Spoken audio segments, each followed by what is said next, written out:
കരൂർ ദുരന്തത്തിൽ മരിച്ചവരുടെ കുടുംബങ്ങൾക്ക് 20 ലക്ഷം രൂപ സഹായധനം പ്രഖ്യാപിച്ച് വിജയ്. അഭിലാഷ് രാധാകൃഷ്ണൻ തുടരുന്നുണ്ട്. അഭിലാഷ്, വിജയ് മൗനം പാലിക്കുകയാണ് ഇപ്പോഴും, പക്ഷേ ഈ അദ്ദേഹം സഹായധനം പ്രഖ്യാപിച്ചിരിക്കുന്നു. മറ്റെന്തെങ്കിലും നീക്കമുണ്ടായിട്ടുണ്ടോ അവിടെ? സജിത്ത്, ഇപ്പോൾ TVKയുടെ ഓൺലൈൻ യോഗം കഴിഞ്ഞതിന് ശേഷമാണ് ഇത്തരത്തിലൊരു തീരുമാനം വിജയ് എക്സിലൂടെ പുറത്തുവിട്ടിരിക്കുന്നത്. അതായത് താൻ അതീവ ദുഃഖിതനാണ്, തൻ്റെ ദുഃഖം വാക്കുകളാൽ പറഞ്ഞറിയിക്കാൻ കഴിയുന്നതല്ല. അതുപോലെ അവിടെ ഉണ്ടായ സംഭവം, അത് അവിടെ ജീവൻ നഷ്ടപ്പെട്ട ആളുകളുടെ കുടുംബങ്ങൾ അവരുടെ ദുഃഖം ഒരു തരത്തിലും പറഞ്ഞറിയിക്കാൻ കഴിയുന്നതല്ല. അവരോടൊപ്പം ചേരുന്നു.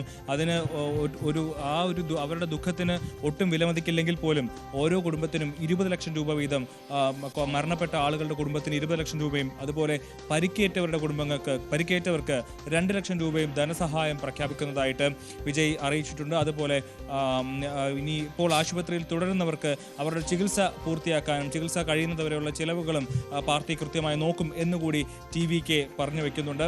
ഇതിപ്പോൾ ഇന്നലെ രാത്രി 8:30 അല്ലെങ്കിൽ 9 മണിയോടുകൂടി ചെന്നൈയിലേക്ക് വണ്ടി കയറിയ വിജയ് ഇപ്പോൾ വീണ്ടും ഇന്നാണ് വീണ്ടും ഇപ്പോൾ കുറച്ച് മിനിറ്റുകൾക്ക് മുമ്പാണ് ഇപ്പോൾ പ്രതികരിക്കുന്നത്.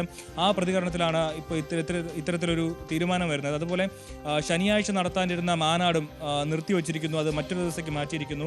ഇപ്പോഴത്തെ സാഹചര്യത്തിൽ വലിയ രീതിയിലുള്ള പ്രതിഷേധം TVKക്കെതിരെ ഉണ്ട്. അപ്പോൾ ആ ഒരു സാഹചര്യം കണക്കിലെടുത്താണ് നിലവിൽ ഇനി വരും ദിവസങ്ങളിലെ മാനാട് മാറ്റിവെക്കാനായിട്ടുള്ള തീരുമാനം പാർട്ടി എടുത്തിരിക്കുന്നത്.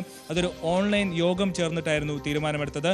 അതുപോലെ തന്നെ വിജയ്ക്കെതിരെ നടപടി ഉണ്ടാകുമോ എന്നുള്ള ചോദ്യങ്ങളൊക്കെ പലയിടത്തുനിന്നും ഉയരുന്നുണ്ട്. അപ്പോൾ അതിൽ DMKയുടെ ഒരു തീരുമാനം എന്ന് പറയുന്നത്, ഇപ്പോൾ എടുത്തു ചാടി വിജയ്ക്കെതിരെ ഒരു നടപടിയെടുത്ത് വിജയെ അറസ്റ്റ് ചെയ്യേണ്ട ഒരു സാഹചര്യം ഉണ്ടാക്കണ്ട എന്നുള്ളതാണ്. കാരണം അങ്ങനെ ഒരു സാഹചര്യം സർക്കാരിൻ്റെ ഭാഗത്തു നിന്ന് ഒരു ഇനിഷ്യേറ്റീവ് എടുത്ത് വിജയെ അറസ്റ്റ് ചെയ്താൽ ഒരു പക്ഷേ വിജയ്ക്ക് ഇപ്പോഴത്തെ ആളുകളുടെ ഒരു പ്രീതി, അല്ലെങ്കിൽ വിജയ്ക്കൊരു പ്രീതി ഉണ്ടാവാനൊരു സാഹചര്യമുണ്ട്. അതുകൊണ്ട് അത്തരത്തിലൊരു സാഹചര്യം സർക്കാരായിട്ട് ഉണ്ടാക്കേണ്ട പകരം ഈ വിഷയം നാളെ കോടതി പരിഗണിക്കുന്ന സമയത്ത് കോടതിയുടെ പരാമർശത്തോടു കൂടി വിജയ്ക്കെതിരെ നടപടിയെടുക്കണമെന്ന്, സ്വമേധയാ കേസെടുക്കണമെന്ന് ആവശ്യപ്പെട്ടുള്ളൊരു നടപടി ഉണ്ടായാൽ ആ തരത്തിൽ അപ്പോൾ ഒരു നടപടിയിലേക്ക് കടക്കാം എന്നുള്ളതാണ് സർക്കാരിൻ്റെ തീരുമാനം. അതുകൊണ്ട് തന്നെ നിലവിൽ വരുന്ന മണിക്കൂറുകളിൽ വിജയ്ക്കെതിരെ ഒരു നിയമ നടപടി ഉണ്ടാകാനുള്ള ഒരു സാധ്യത കാണുന്നില്ല.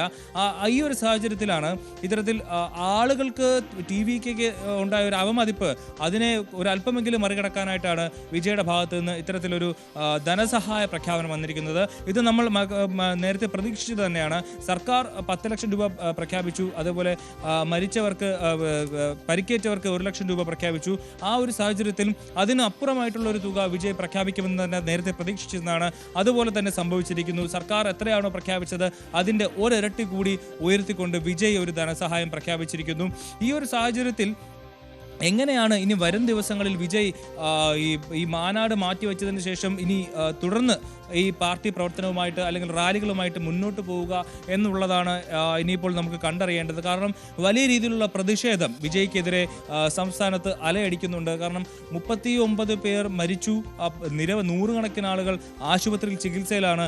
ഈ ഒരു സാഹചര്യത്തിൽ ഇന്നലെ ഇത്തരം ഒരു വലിയൊരു ദുർഘട പ്രതിസന്ധി ഉണ്ടായപ്പോൾ ആ സമയത്ത് സ്വന്തം വീട്ടിലേക്ക് ഓടിയ ഒരു നായകൻ എന്നുള്ള രീതിയിൽ വലിയ വിമർശനം ഒരുപക്ഷെ സംസ്ഥാനത്തിനകത്ത് നിന്ന് മാത്രമല്ല സംസ്ഥാനത്തിന് പുറത്തും വിജയ്ക്ക് നേരിടേണ്ടി വരുന്നു. കാരണം വിജയ്ക്ക് എന്ന് പറയുന്ന ഒരു വലിയ നായക പരിവേഷമുള്ള ഒരു വ്യക്തി മാത്രമല്ല, ഒരു സിനിമാ നടനും കൂടിയാണ്. അപ്പോൾ അദ്ദേഹം ഈ DMK പോലെ അല്ലെങ്കിൽ AIADMK പോലെ BJPയെ പോലെ ഒരു രാഷ്ട്രീയ പാർട്ടിയോ രാഷ്ട്രീയ നേതാവോ അല്ലോ. തങ്ങൾ സാധാരണക്കാർക്ക് വേണ്ടി കൂടെ നിൽക്കുന്നവരാണ്, അവർക്കൊപ്പം നിൽക്കുന്നവരാണ്, അവരുടെ എല്ലാ പ്രശ്നങ്ങൾക്കും കൂടെ നിൽക്കുന്നവരാണ്. സ്ത്രീ സുരക്ഷയടക്കം പറഞ്ഞുകൊണ്ട് ഓരോ റാലികളിലും പ്രസംഗിക്കുന്ന വിജയ് പക്ഷേ തൻ്റെ റാലിയിൽ ഒരു വലിയ ദുരന്തമുണ്ടായപ്പോൾ അവിടെ നിന്ന് ഓടി ഒളിച്ച ഒരു പ്രതിനായകനെ പോലെ എന്നുള്ള രീതിയിലാണ് തമിഴ്നാട്ടിലും പുറത്തും ഇപ്പോൾ വിജയ്ക്ക് എതിരെ പരാമർശങ്ങളും ആരോപണങ്ങളും പോസ്റ്റുകളും വരുന്നത്. ഈ ഒരു സാഹചര്യത്തിലാണ് ഇത്തരത്തിൽ തനിക്കുണ്ടായ ഒരു നെഗറ്റീവ് ഇമേജിനെ മറികടക്കാനുള്ള അങ്ങേയറ്റമായിട്ടുള്ള ശ്രമങ്ങൾ വിജയുടെ ഭാഗത്തുനിന്നുണ്ടാവുന്നു, അല്ലെങ്കിൽ TVKയുടെ ഭാഗത്തുനിന്നുണ്ടാവുന്നു. അതിൻ്റെ ഭാഗമാണ് ഇപ്പോൾ ധനസഹായം പ്രഖ്യാപിച്ചിരിക്കുന്നത്.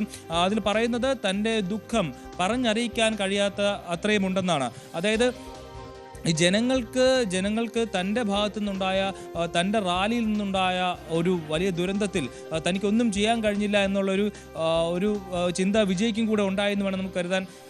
കാരണം ഈ സമയത്ത് ഒരുപക്ഷെ അവിടെ വിജയ് വീണ്ടും ഒരു ആശുപത്രിയിലേക്ക് പോയാൽ, ഈ ഒരു സാഹചര്യത്തിൽ ഈ ബാധിക്കപ്പെട്ടവരെ കാണാൻ ആശുപത്രിയിലേക്ക് പോയാൽ അത് വീണ്ടും വലിയൊരു പ്രശ്നമാകാതിരിക്കാനാകാം ഒരുപക്ഷെ വിജയ് ആ പ്രദേശത്ത് നിന്ന് മാറി സ്വന്തം വീട്ടിലേക്ക് പോയത്. പക്ഷേ ആ ഒരു സാഹചര്യത്തിൽ ഫ്ലൈറ്റ് ചാർട്ട് ചെയ്ത് പോയത് മറ്റൊരു രീതിയിലാണ് ജനങ്ങൾ കാണുന്നത്. അതിൽ അവരെ കുറ്റം പറയാനും പറ്റില്ല. കാരണം ഒരു പ്രതിസന്ധി സാഹചര്യം വരുമ്പോൾ ആ സാഹചര്യത്തിൽ നേരിടാൻ തങ്ങൾക്കൊപ്പം നിൽക്കേണ്ട, തങ്ങൾക്കൊപ്പം നിൽക്കും എന്ന് തങ്ങൾ കരുതിയ ആൾ സ്ഥലം വിട്ടുപോയി സ്വന്തം വീട്ടിലേക്ക് ഒളിച്ചോടി എന്നുള്ളത് ജനങ്ങൾക്കിടയിൽ വിജയുടെ ഇമേജിനെ വലിയ രീതിയിൽ ബാധിച്ചിട്ടുണ്ട്. അത് നമുക്ക് രാവിലെ തൊട്ട് നമുക്ക് വരുന്ന പ്രതികരണങ്ങളിൽ നിന്ന് വ്യക്തമാണ്. എന്തായാലും ഇപ്പോൾ വിജയ് 20 ലക്ഷം രൂപ പ്രഖ്യാപിച്ചിരിക്കുന്നു. അത് വരും ദിവസങ്ങളിൽ കുടുംബങ്ങൾക്ക് കൈമാറും. അത് വിജയ് നേരിട്ട് പോയി കൈമാറുമോ അല്ലെങ്കിൽ പാർട്ടി പ്രതിനിധികളായിരിക്കോ അവർക്ക് കൈമാറുക തുടങ്ങിയിട്ടുള്ള കാര്യങ്ങളിൽ വ്യക്തതയില്ല. പക്ഷേ എന്തായാലും ഇപ്പോൾ വിജയ്ക്ക് അഭിലാഷിലേക്ക് വരാം. ഇപ്പോൾ